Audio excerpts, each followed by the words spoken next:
menjatuhkan pidana terhadap terdakwa Hasbiasan dengan pidana penjara selama 13 tahun dan 8 bulan dan pidana denda sebesar 1 miliar rupiah subsidiar pidana kurungan pengganti selama 6 bulan. Nanti biar penasihat hukum saya yang menjelaskan. Kalau saya zalim. Zolim. Kenapa zolim, Pak? Ya sudah, satu kata zalim. Kalau satu kata Saya kira kalau mereka berani dan yakin betul, mereka boleh tuntut 20 tahun. Itu kan bisa maksimal. Akan tetapi kan nampaknya apa yang mereka sebut sebagai fakta segala macam itu tadi, makanya saya sampai protes tadi, itu lebih banyak ilusi. Tidak ada saksi satupun yang menerangkan hal-hal yang dikemukakan itu tadi. Mungkin satu-satunya saksi misalnya berkenaan dengan hotel, kemudian apartemen, itu hanya saksi Fatah Lama. Tidak ada yang lain. Saya kira ini, makanya saya katakan tadi, ini lebih banyak bentuk ilusi. Misalnya katakanlah tadi, misalnya kan sejumlah uang digunakan untuk membayar apartemen dan hotel. Kapan sebenarnya yang digunakan oleh Pak Hasbi itu kapan?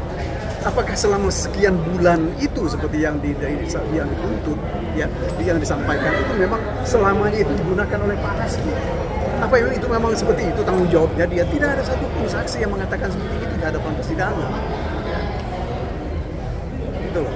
Itu satu. Ya. Saya kira cara menuntut dengan cara seperti ini kan sama saja dengan menyandra hakim. Ya. Karena mereka khawatir bahwa hakim ini kemungkinan akan membebaskan terdakwa, makanya disandra dengan tuntutan yang tinggi. Cara penegakan hukum seperti ini tidak bagus begini. Ya. Mungkin pihak KPK atau penuntut umum akan merasa bangga dan mampu menuntut seperti itu. Akan tetapi ini akan mencederai keadilan.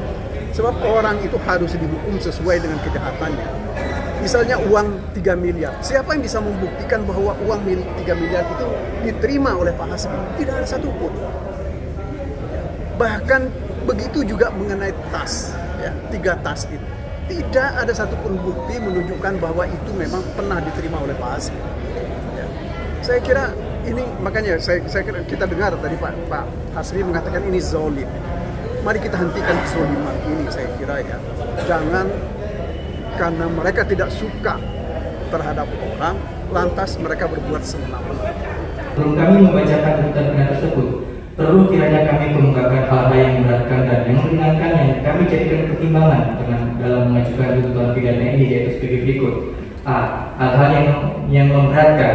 Perbuatan terdakwa tidak mendukung program pemerintah dalam pemberantasan tindak pidana korupsi. Perbuatan terdakwa merusak kepercayaan masyarakat terhadap Mahkamah Agung Republik Indonesia. Terdakwa berpolitik dalam memberikan keterangan. Terdakwa sebagai orang yang menghendaki keuntungan dari tindak pidana. B. Hal-hal yang meringankan. Terdakwa belum pernah dihukum. Berdasarkan uraian tersebut di atas dan dengan memperhatikan ketentuan peraturan perundang-undangan yang berkenaan dengan perkara ini, kami penuntut umum dalam perkara ini menuntut supaya Majelis Hakim Pengadilan Tindak Pidana Korupsi pada Pengadilan Negeri Jakarta Pusat yang memeriksa dan mengadili perkara ini memutuskan: 1. Menyatakan terdakwa Hasbiasan telah terbukti secara sah dan meyakinkan menurut hukum bersalah melakukan tindak pidana korupsi secara bersama-sama melanggar pasal 12 huruf A junto pasal 18 Undang-Undang Nomor 31 Tahun 99 tentang pemberantasan tindak pidana korupsi sebagaimana telah diubah dengan Undang-Undang Nomor 20 Tahun 2001 tentang perubahan atas Undang-Undang Nomor 31 Tahun 99 tentang pemberantasan tindak pidana korupsi junto pasal 55 ayat 1 ke 1 KUHP junto pasal 64 ayat 1 KUHP sebagaimana dakwaan kumulatif ke-1 alternatif pertama. 2. Menyatakan terdakwa Hasbiasan telah terbukti secara sah dan meyakinkan menurut hukum bersalah melakukan tindak pidana korupsi melanggar pasal 12 B besar junto pasal 18 Undang-Undang Republik Indonesia Nomor 31 Tahun 99 tentang pemberantasan tindak pidana korupsi sebagaimana telah diubah dengan Undang-Undang Republik Indonesia Nomor 20 Tahun 2001 tentang perubahan atas Undang-Undang Republik Indonesia Nomor 31 Tahun 99 tentang pemberantasan tindak pidana korupsi junto pasal 65 ayat 1 KUHP sebagaimana dakwaan kumulatif kedua. 3. Menjatuhkan pidana terhadap terdakwa Hasbiasan dengan pidana penjara selama 13 tahun dan 8 bulan dan pidana denda sebesar 1 miliar rupiah subsidiar pidana kurungan pengganti selama 6 bulan. 4. Menjatuhkan pidana tambahan terhadap terdakwa untuk membayar uang pengganti sejumlah 3.880.000 juta. Kami ulangi, 3.880